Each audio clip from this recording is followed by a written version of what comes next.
Justice Secretary Vitaliano Aguirre says Janet Lim Napoles tagged 3 opposition senators in the multi-billion-peso pork barrel scam. Aguirre says Napoles mentioned former Budget Secretary Butch Abad, Senators Antonio Trillanes, Laila de Lima, and Senate Minority Leader Franklin Drilon. Aguirre adds Napoles will file a complaint against Abad and the 3 senators before the Justice Department within the next few days. But Drilon and Trillanes slammed the allegation as black propaganda meant to persecute critics of President Rodrigo Duterte. Trillanes and de Lima are the fiercest critics of the president, while de Lima, Drilon, and Abad are members of the Liberal Party of former President Benigno Aquino. De Lima, who has yet to issue a statement, was linked to the scam as early as 2016, but no less than Duterte himself.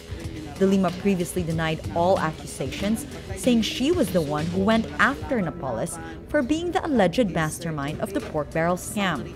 Ombudsman Conchito Corpio Morales says Napoles is free to file any complaint, but she says it is her office which would have jurisdiction over complaints against Drilon, Trillanes, and de Lima.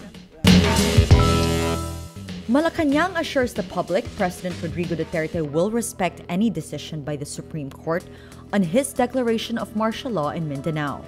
This after Duterte said he would only end martial law if the military and police tell him so. Presidential spokesman Ernesto Abella says Duterte's remarks aren't meant to bypass the Supreme Court or Congress. Of course, he will respect, but that will be based on his own considerations of being commander-in-chief. Abella says the president's remarks were only meant to emphasize his trust in the military and police as they implement martial law. A House committee on Monday issues a subpoena against Ilocos Norte Governor Imee Marcos, ordering her to appear at the probe into the alleged misuse of her province's tobacco funds. This after the 3rd day of the House Committee on Good Government and Public Accountability's probe into the use of Ilocos Norte's 66.45 million peso tobacco excise tax shares for the purchase of motor vehicles. Majority Leader Rodolfo Fariñas moves to subpoena Marcos to attend the probe after snubbing the last 2 hearings. The House will move to cite her in contempt if she fails to attend the next hearing. Republic Act No. 7171 requires 15% of cigarette excise taxes to be allotted for a special support fund for tobacco farmers who may use the money for cooperative, livelihood, agro-industrial, and infrastructure projects. Fariñas initiated the House probe after obtaining checks for cash advances amounting to 66.45 million pesos in tobacco funds that were used by the Ilocos Norte provincial government to buy several motor vehicles for Marcos's pet projects.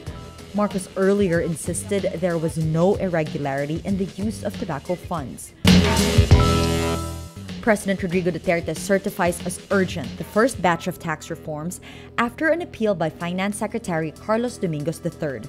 This comes just 6 days since the House began the plenary deliberations on the Duterte tax reform package. This means the House may immediately subject the bill to 3rd reading once lawmakers approve it on 2nd reading anytime this week. Bills that are certified as urgent do not follow the 3-day rule between the 2nd and 3rd readings. Under the proposed tax reform bill, the maximum rate of personal income tax will be reduced over time from the current 32% to 25%, except for high-income earners. Those earning 250,000 pesos or below annually will be exempted from paying income taxes. The ultra-rich, who comprise 0.1% of taxpayers, will be taxed a higher rate of 35% from the current 32%. German Chancellor Angela Merkel on Sunday says Europe must take its fate into its own hands with a Western alliance divided by Brexit and Donald Trump's presidency. This after a G7 summit that ended Saturday without a deal between the United States and the other 6 major advanced nations on upholding the 2015 Paris Climate Accords. Merkel labels the result of the 6-against-1 discussion very difficult, not to say very unsatisfactory. Trump tweets he would reveal next week whether or not the U.S. would stick to the global emissions deal.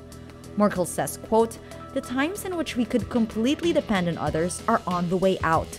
I've experienced that in the last few days." Merkel adds Europe would have to fight for its own destiny while striving to remain on good terms with the U.S. and Britain. Trump, during the G7 summit, also repeated past criticism of NATO allies for failing to meet the defensive alliance's military spending commitment of 2% of GDP. The U.S. president also described German trade practices as bad, very bad, complaining that Europe's largest economy sells too many cars to the U.S.